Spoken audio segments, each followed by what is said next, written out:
You all know that I have twice put a reprieve on gas taxes, and the second round included excise taxes as well. And the reason is, you hear me say it all the time, the affordability issue is real. And that doesn't just mean gas prices, it means property taxes, it means utility rates, it means probably the thing that we all fear most when we need it, healthcare costs. And a lot of times those are a big surprise and in a way that can send you to bankruptcy court. Again, I've said it, the burden we've been shouldering for nearly a year and a half came from the prior administration when prices went up over those 3 years 25%. We're just getting now a year and a half of the burden. Incomes haven't caught up with that kind of inflation. We'll keep seeing that diminish over time, but in the meantime, anyone that's got the ability to do it, and only well-run states are going to be able to do it because it all comes at a cost. And making life more affordable, as I said, is going to be that top priority. Hoosiers now have the least expensive gas in the country. Begs the question, well, how long can you do it? Well, you can do it if you've got the ability to do it, which we do, and I'm going to extend both reprieves for another 30 days. That means through, actually, I think I can do it in 60 days at a time in this case, so we're going to take it all the way through the end of July. This extension will give that breathing room a little more dependability on it. Again, I'm able to do it because of the executive actions that you can take in coordination with the legislature. 120 days can be in its totality if it is an energy emergency, and that differentiates it why it can be extended again today. And as far as NDOT is concerned, you know, they do take a hit when you do this. They should be able to recover this with their own reserves.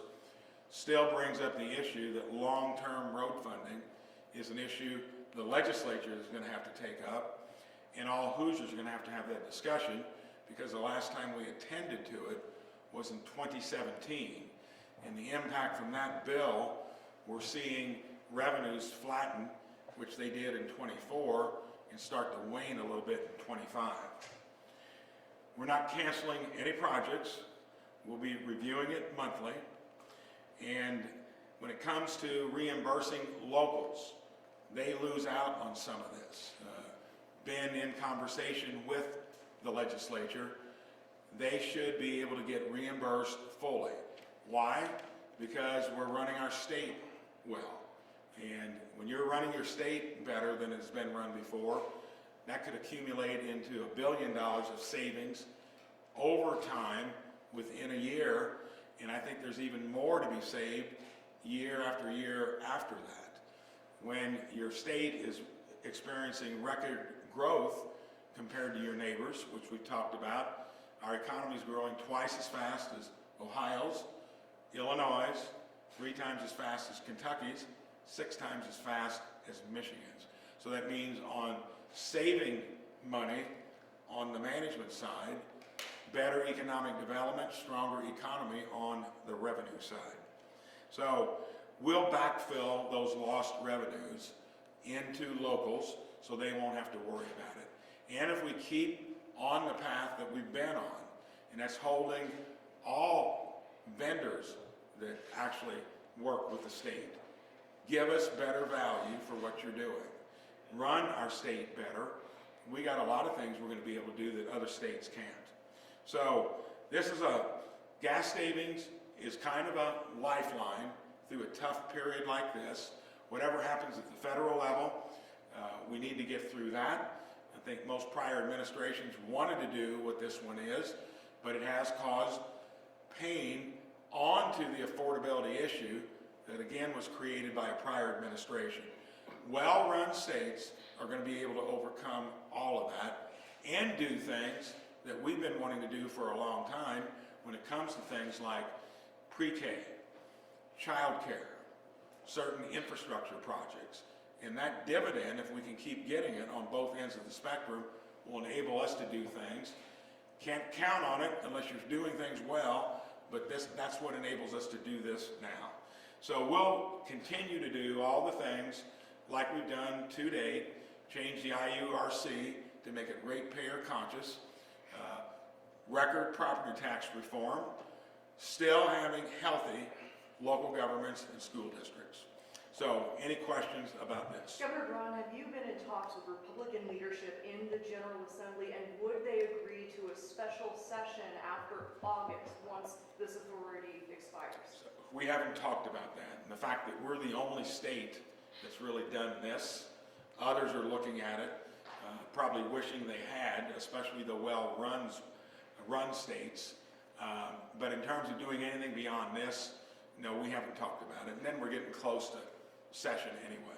Governor, how are you backfilling the reimbursements to locals? Is that coming from the state's cash reserves or what?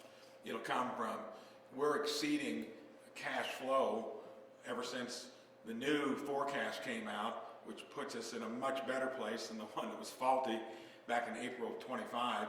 So reserves and cash flow better than expected. Governor, can you give us a sense of how much this has cost the state so far? And so every, on the gas usage tax, it's roughly around 50 million. Excise tax is around 90 million. And for the entirety of and that's globally.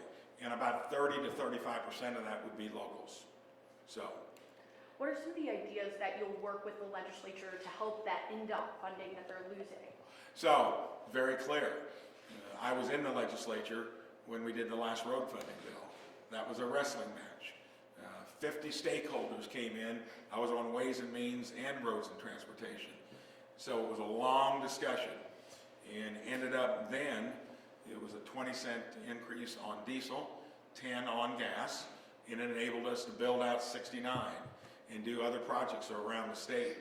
Right now, we're in a place where on 70, which is not in great shape, one of the most highly used interstates in the country, costs $170 million to keep it in the shape it's in, not to mention lane additions, which we've only been able to do a little. So there'll have to be a discussion, and that'll have to be the legislature getting to it. We've not used general revenues. Some think we should, since we have structural surpluses. They'll have to figure that out. And it'll be my job to take whatever resources we've got and run it like a business and making sure we're getting good value out of it. Governor, just to be clear, so the suspension is now through the end of July, and then beyond that, is that a hard out beyond which you would have to get the legislature? Yeah, because on the emergency side, you've got 120 days of total authority. You know, it was May, June, July, and this will actually go into early July, and then there'll be another extension if needed. So, okay, so that's why I'm paying that extension. I'm not going to make that decision currently. So. Can you further define this like energy crisis and how we're? That's a nuance in the code that if it involves energy, and this came from the legislature to do it, otherwise we would be doing it, that you've got that latitude. The good news is, can you afford to do it? Regardless of the technicalities, you're going to live within them, is we can afford to do it, and we got a plan for it, and a lot of these other things I've mentioned, which we've never done before, like early childhood learning, pre-K, and infrastructure, since it's never been done outside of dedicated funding. You know, that's going to be a little more complicated discussion, but we would have the ability to do some of that if the legislature chooses to.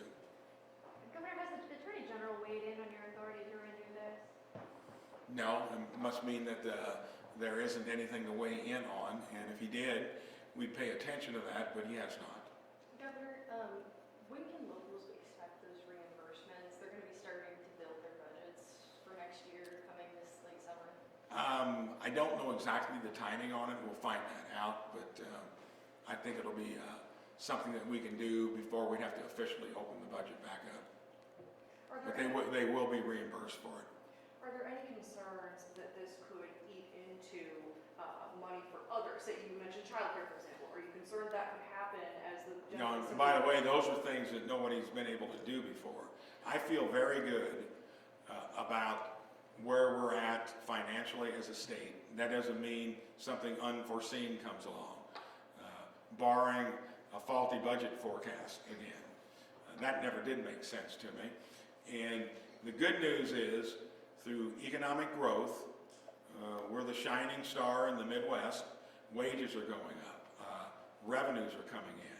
That's because businesses want to come here. We've made a lot of things easier in a short period of time in terms of how our agencies run. Run it as customer service, not even constituent service. And that's being noticed across the country. And we're getting all kinds of investment. Eli Lilly, look what they committed to. But it's from Main Street to larger companies. And again, when you can see it on both ends, we've never really paid much attention to running state government more efficiently. And the reason that's occurred is because I had 8 entrepreneurs, private sector individuals, come into state government to help run it more like a business. So all that's adding up. It'll enable us to look at opportunities other states may not. Thank you for your questions. Appreciate it. Sorry, go back on this. The 50 million that you quoted, is that for the time that it's been in place so far, or for the additional that you're putting in place today? For the what? The cost of this being, I think you said 50 million for the gas tax? So each month that the gas tax, use tax is suspended, it's roughly 50 million. Each month that the excise tax, it's roughly 90 million. And we didn't do the excise tax, remember, the first month. Yep. Thank you. You're welcome. Thank you.